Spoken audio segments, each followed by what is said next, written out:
Hello everybody, my name is Katie, welcome back to my channel, and for today's video I have another day in the life of an appy rotation for you. And this rotation was hospital practice, but yes, the setup looks a little different than how I normally film these types of videos. I don't know if you've seen my previous ones, I'll link them in the description box below if you're interested, but the reason why I'm not able to actually film a day in the life is because my rotation got cut a little short for unanticipated reasons. So I assume if you're watching this, you're kind of familiar with the pharmacy world. So the Joint Commission basically came in to survey the hospital, so then they sent us interns home, and yeah.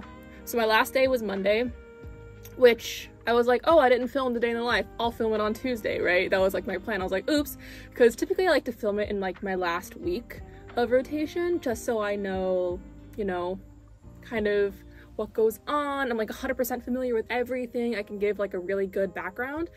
So I forgot to do it Monday, so I was like, oh, it's okay, I'll do it Tuesday. So, you know, I'm like driving to work, and then literally like 5 minutes into my drive, not even, I didn't get on the freeway yet, I got a notification that we get to go home and we're not going to work. So I turned the car around and went back home. So I have no footage for you, basically, is what I'm getting at. But what I'm going to do instead is I'm going to film like me talking about my day in the life, so you can still get an idea of what the hospital appy rotation is like. It'll be kind of similar to, you know, how I've been doing my other rotations. You just won't physically see things, which I couldn't show you much anyways because I couldn't film in the hospital anyways, so it's fine. Anyways, let's go ahead and get started. So typically, like my other rotations, I'd wake up really early in the morning.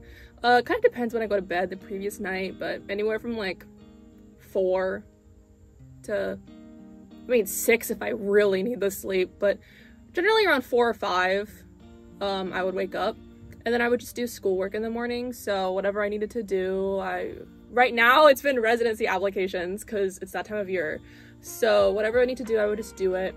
Or if I had projects to work on for the rotation, I would just work on it then as well. Then I would cook some breakfast, you know, very typical morning stuff, drive to rotation. So this rotation is the furthest one away from me. It was the worst commute out of them all. I typically left the house no later than 7:40 in the morning. My rotation starts at 9, so that means I would get there around like 8:40. So it took about an hour to get there. Sometimes it took less and I got there like ridiculously early, but you know, you can't really predict LA traffic, so it's fine. I just chilled in the car.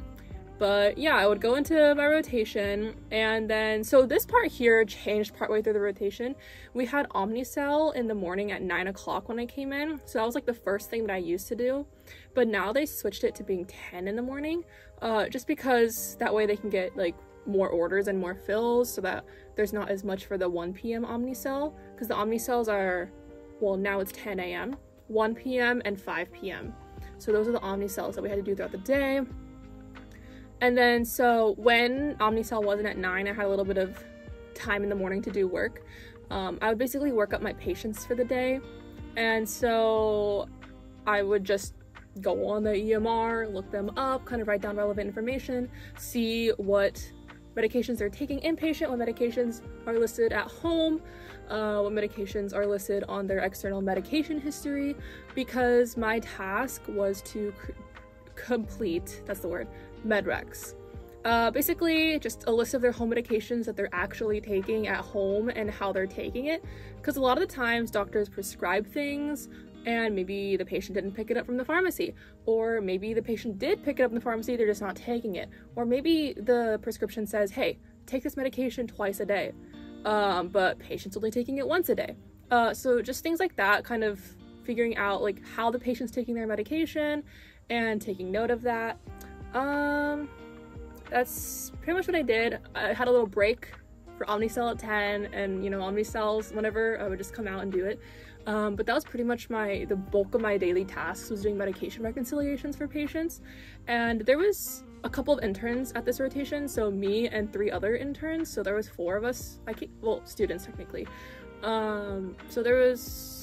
We basically split up the patients between all 4 of us, which generally ended up being around 2 patients per day, give or take. It just depended on the census and how many patients were considered high risk, which is defined as either being on like anticoagulation therapy, so either being on a DOAC, which is a direct oral anticoagulant, or warfarin, or like any sort of anticoagulant.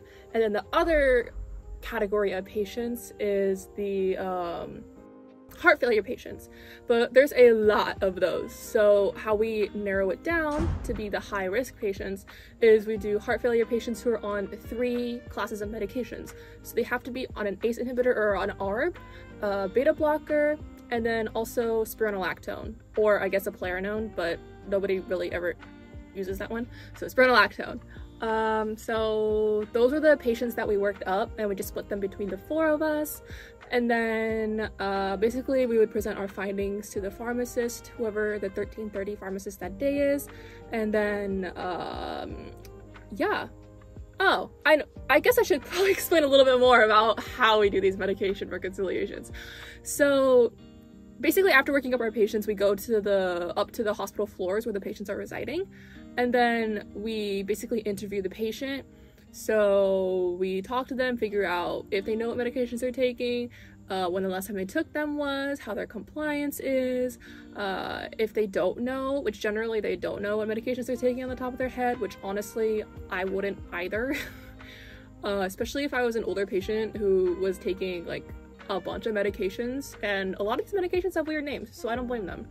But if they don't know, then I ask, if they have a family member who manages their medications I can call, or knows of what kind of medications they're taking. Sometimes patients bring in their pill bottles, which is very useful, or a list.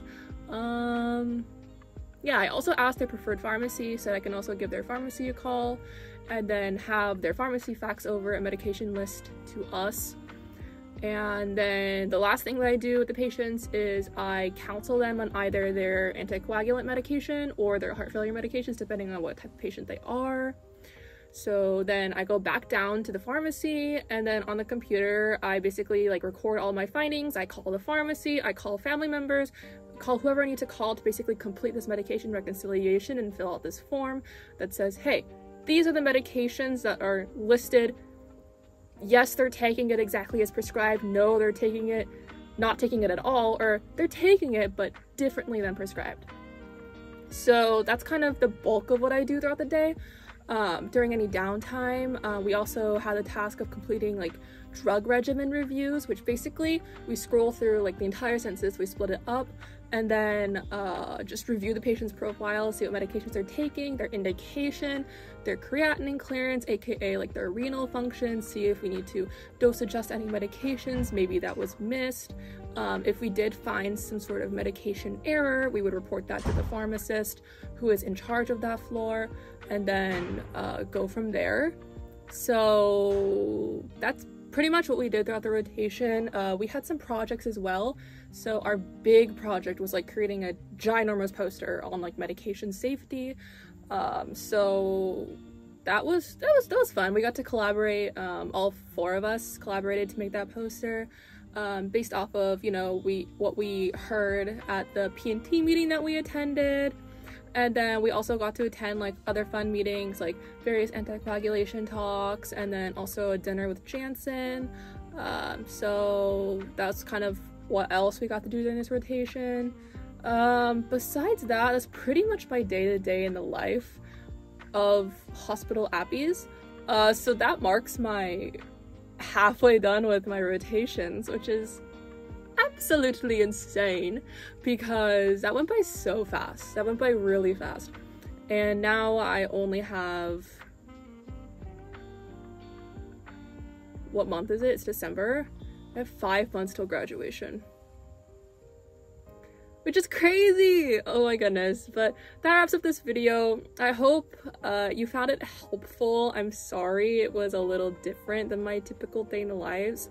Probably not as engaging because you're just watching me sit and talk, but hopefully it was at least helpful. If you did enjoy it, please give it a thumbs up.